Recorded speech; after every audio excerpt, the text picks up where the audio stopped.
O Iluminuras de hoje é temático. Nosso assunto é cinema, do brasileiro ao japonês e das produções clássicas aos filmes mais atuais. Tem um paralelo entre cinema e direito brasileiro e tem também uma longa pesquisa sobre os filmes, a história e os diretores japoneses. Para isso, eu converso com Carmela Grune e também com João Lanaribo.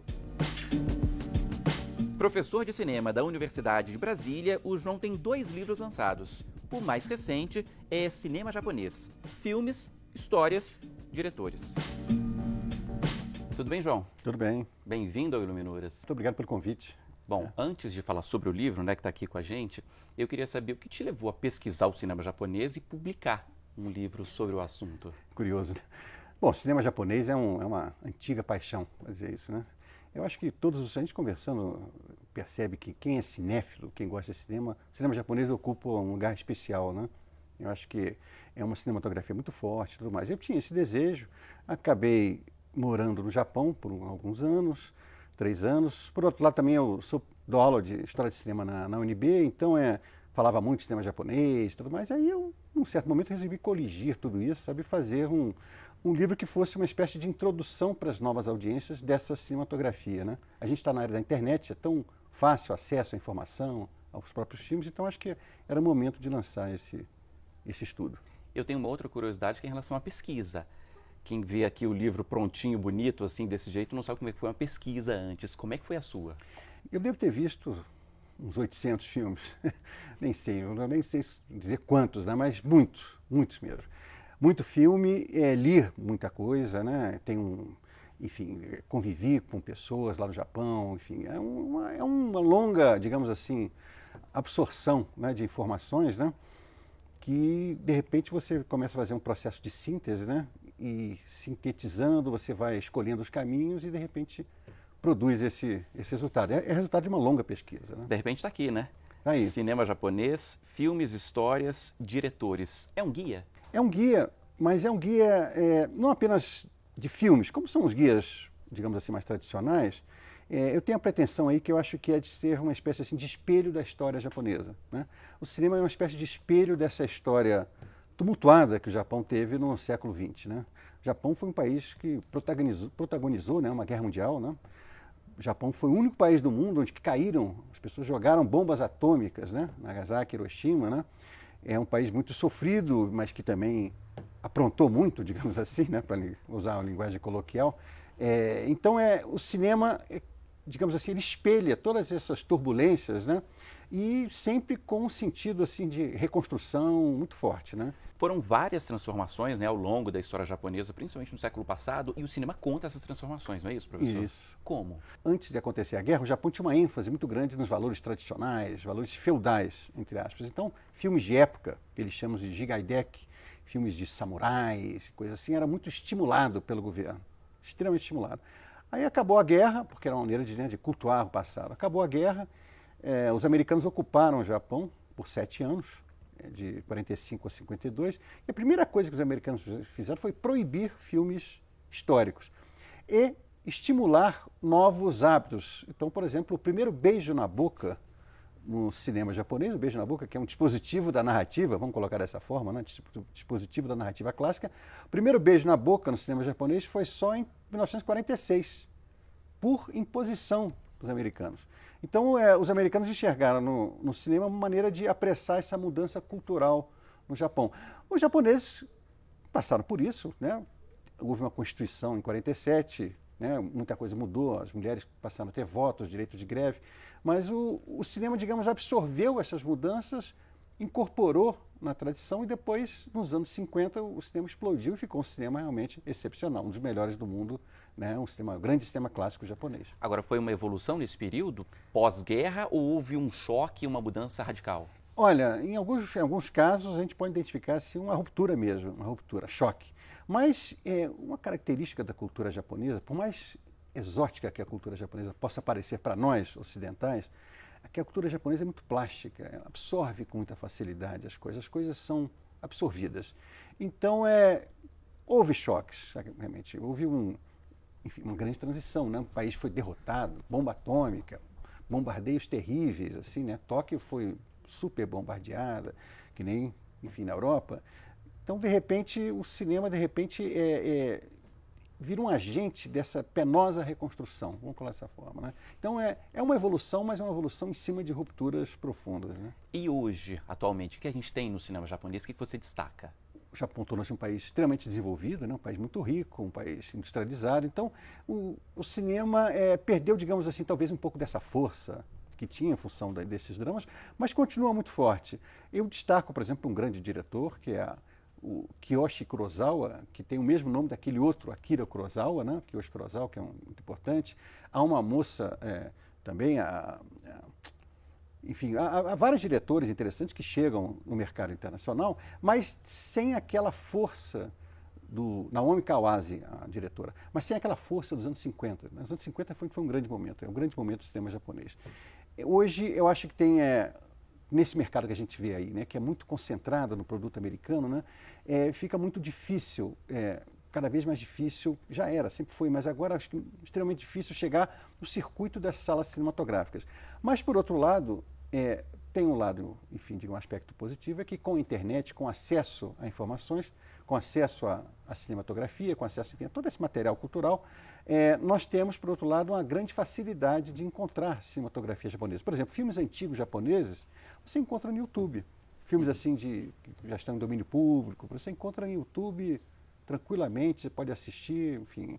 Até falando sobre isso, o que você recomenda, professor? Quem não tem muita facilidade, não tem familiaridade, nunca viu, ouviu muito pouco, por onde começa, por onde caminha aí? Olha, eu acho que a gente não é para não, digamos assim, não fugir muito, digamos assim, do que é bem sucedido. Eu começaria pelo grande Akira Kurosawa, né? Aliás, no Japão a gente fala o sobrenome antes do nome, então seria Kurosawa Akira, né? O Kurosawa realmente é um grande nome, Os Sete Samurais é um filme eterno, né? Rashomon, são filmes extraordinários que são, digamos assim, que são obrigatórios para qualquer cinéfilo. Mas eu recomendaria também o Mizoguchi, que é um sujeito extraordinário, que morreu em 56, quer dizer, veja, em 56, mas é atualíssimo, diretor. Contos da Lua Vaga é um filme maravilhoso, imperdível. E recomendaria também o Ozu que não é, digamos, um cineasta de samurais, desse tipo de coisa, é só de dramas de classe média. Dramas de classe média, melodramas, né? No Japão, mas que digamos, tornou-se um ícone. São uns filmes, assim, absolutamente únicos na história do cinema. E é um sujeito também que morreu cedo, morreu com 60 anos, no dia do próprio aniversário, em 62. Mas deixou uma obra que é cultuadíssima na Europa, nos Estados Unidos, enfim. Existem inúmeros livros sobre ele, escritos, enfim. Esses três, digamos, são os grandes que eu acho que seria bom para qualquer iniciante nessa cultura audiovisual. O que na cultura, na população japonesa, né, nos costumes, torna o cinema tão importante? Você falava aqui no comecinho da nossa entrevista que o cinema japonês é uma das forças no mundo. É coisa da população, do país, da cultura? De onde vem isso? Eu acho que você tocou num ponto bastante importante. Tem um aspecto imagético na cultura japonesa, né? A gente sabe que a escrita japonesa, que é uma herança da escrita chinesa, né? Essa escrita em formas de ideogramas, ela em si já é uma escrita imagética, são representações, né? O homenzinho, enfim. Então tem digamos, enquanto nós, ao lermos um texto, a gente lê um símbolo que é uma abstração de um recurso acústico, né? Ou seja, não tem relação do que... No Japão, não, as pessoas leem esse símbolo, isso aí remete a uma imagem, especificamente, né? E também a um sentido. Então, o sentido, a produção de sentido, já é uma produção de sentido imagética e não abstrata, como é no nosso caso. Então, eu acho que isso, de alguma forma, isso está presente, está inerente na cultura. Então, a facilidade de transitar pelas imagens, para os japoneses, também para os chineses também, né? Para quem tem esse tipo de linguagem, né?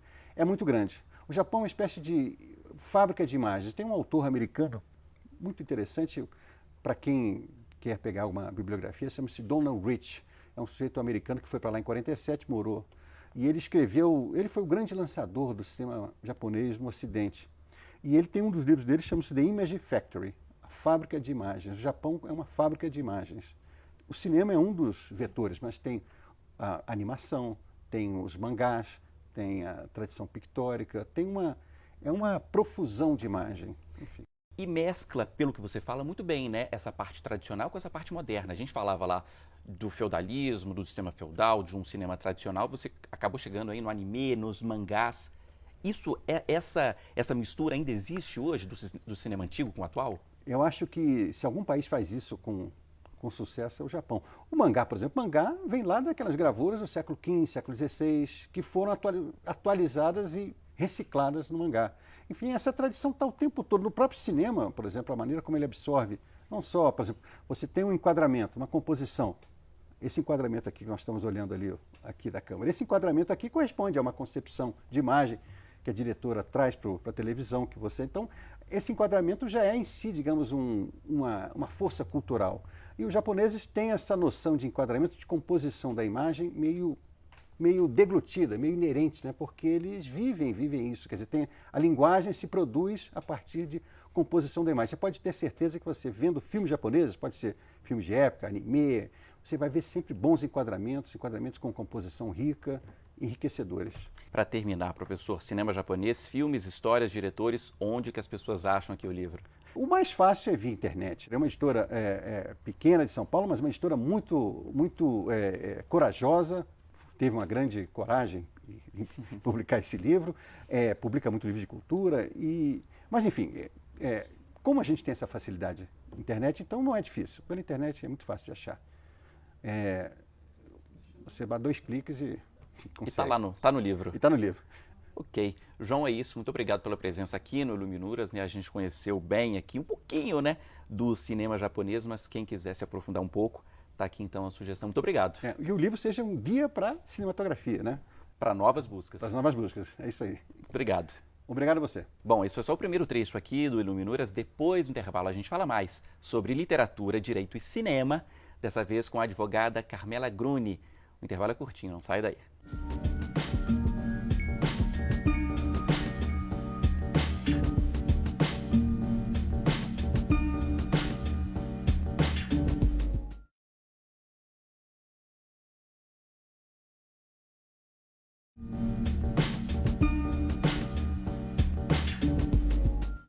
O Iluminuras já está de volta. Eu converso agora neste segundo bloco com a advogada Carmela Gruni.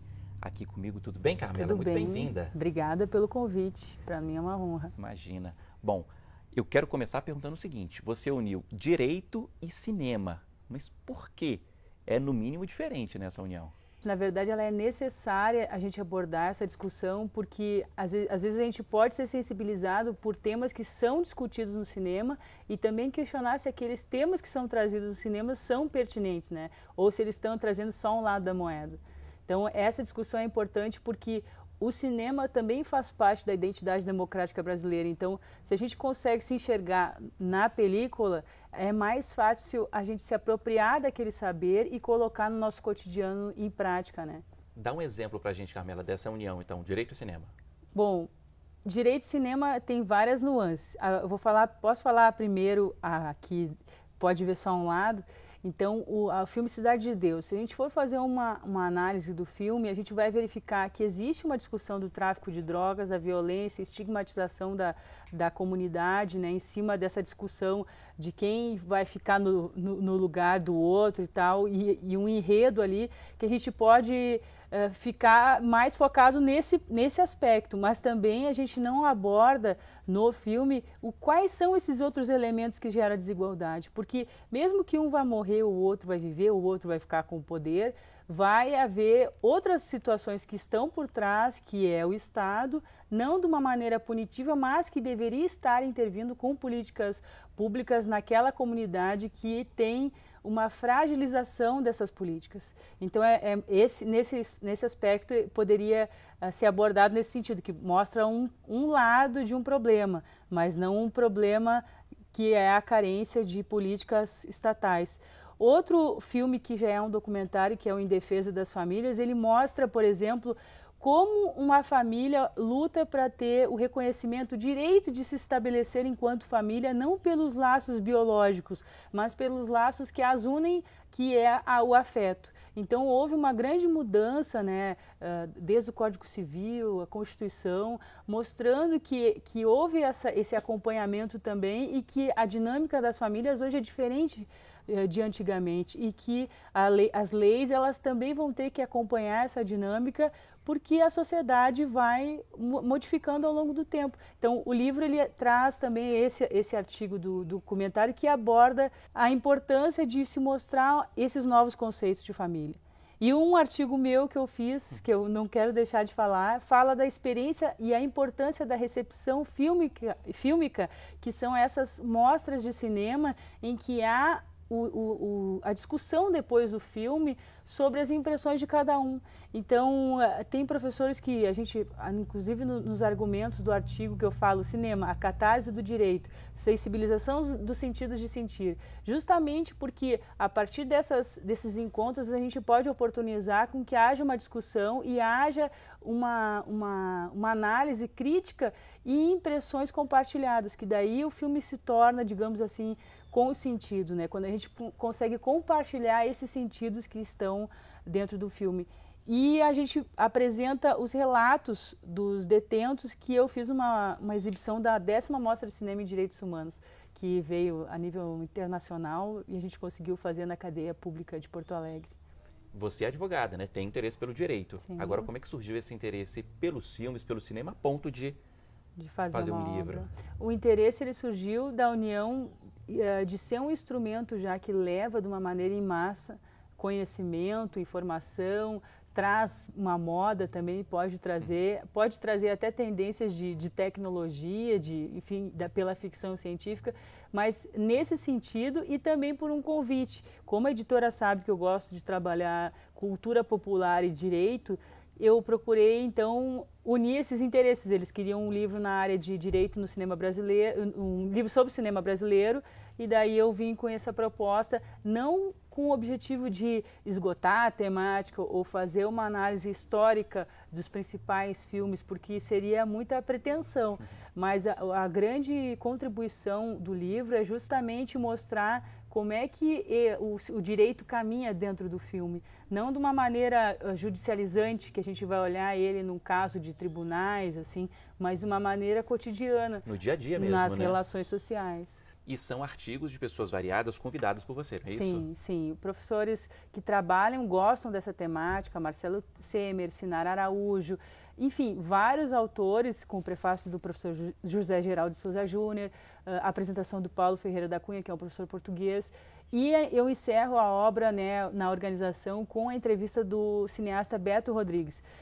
Ele foi uma contribuição bastante assim, importante, significativa, porque ele fala, por exemplo, qual é a importância da digitalização do cinema nacional, qual é a vertente do cinema que é menos explorada, se o direito é um instrumento de transformação social, se ele reflete a sociedade. Então, foram tudo perguntas que eu procurei fazer para ele e que ele, como cineasta e historiador, trouxe com grande riqueza respostas para que o leitor tenha uma apropriação bem importante do papel do cinema na história. Você falava um pouquinho antes sobre cultura popular, você fala também bastante, que eu sei, sobre popularização do direito, e os seus 2 outros livros têm essa cara. Tem. Um deles é Participação Cidadã na Gestão Pública e o segundo é Samba no Pé e Direito na Cabeça. O que você traz aqui? Qual que é a sua ideia, Carmela? A ideia é mostrar como o samba desencadeia a participação espontânea na democracia. Então, a partir da experiência social da Escola de Samba Estação 1ª de Mangueira, eu fiz uma análise dos 10 anos dos projetos sociais que a escola implementou, com uma análise investigativa de materiais, além de entrevistas, dos programas, né, do que compõe o programa social da Escola de Samba, demonstrando a partir até do Estatuto Social da Escola como é que ocorre a participação da sociedade, daquela comunidade, nos problemas sociais e como elas resolvem esses problemas a partir também de uma gestão compartida que é daí o Estado intervindo dentro do que é possível, as empresas e instituições colaborando para o financiamento disso e a população ali protagonista elevando essa capacidade de expressão da cidadania, né? Não só pelo samba, mas a partir desses projetos sociais, né? Dentro desses 2 livros, assim, o segundo ele surgiu junto, assim, como uma experiência, porque eu gosto já de samba e acredito muito na importância de a gente valorizar a música nacional para debater questões importantes do direito, não só samba, o funk, como elementos de resistência, porque existe uma cultura que atravessa, digamos assim, que é uma linguagem universal. A música também ela é uma linguagem universal, que ela sensibiliza as pessoas, que ela tem a dizer e que a gente tem que saber ver o que está por trás disso. Então, Samba no Pé e o Participação Cidadã trabalham esses 2 elementos, que é o samba como identidade democrática, e nesse segundo livro nós abordamos alguns artigos, como o samba da Maria da Penha, samba da Mais-Valia, enfim, sambas que mostram a identidade também da questão da afrodescendente. Então, são 2 obras que contribuem e que é inédito, assim, né? Uma análise nesse sentido, assim, direito e samba. Agora, para fazer 2 livros como esse, você tem que estar na rua, você tem que ter a participação direta. Você frequentou, então, a escola, eu imagino. Frequentei e ficava no ensaio até altas horas da madrugada para ter a vivência lá. E apesar de morar no Rio Grande do Sul, fiz algumas viagens para o Rio de Janeiro e sempre em contato com a administração da escola, vivenciando os projetos e tendo assim a conversa, o diálogo com os empregados, né? Enfim, as pessoas que trabalham lá dentro, para saber se eu estou no caminho certo. Porque não adianta eu fazer um livro só de jornalismo investigativo, de também trazer fontes do jornalismo, se eu não tiver assim participado lá dentro, né, com as pessoas que fazem a coisa acontecer, né? Para terminar, Carmela, a gente falou aqui sobre os seus 3 livros, que tem essa cara, né, de cultura popular, Sim. de participação popular, sempre falando sobre o direito. Quais são seus autores preferidos? Você tem suas listas, seus autores, seus livros? Olha, eu estava fazendo uma leitura, recapitulando quem eu ia citar. Com certeza, Luiz Alberto Vará, que é um professor que morou muitos anos no Brasil. Meu amigo Paulo Ferreira da Cunha, que é um filósofo português muito importante. Acho que o José Geraldo de Souza Júnior também, com o Direito Achado na Rua. O Antônio Carlos Volkmer, pelo pluralismo político. Na área do constitucional, Ingo Sarlet, que tem uma obra super importante para a gente trabalhar o direito constitucional numa época de fragilização dos direitos sociais. Então, a gente precisa trabalhar a nossa Constituição, esses elementos que a gente tem, para mostrar também pela identidade democrática que a gente precisa e a gente tem condições de fazer valer os nossos direitos, que já são frutos de lutas seculares, né? E a gente não pode retroceder o que a gente já conquistou. Ok, Carmela, é isso. Muito obrigado pela sua presença aqui com a gente. Obrigada pela oportunidade.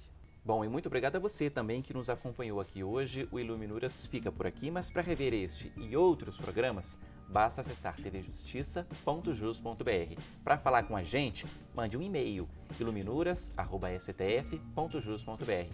E até o nosso próximo programa. Tchau.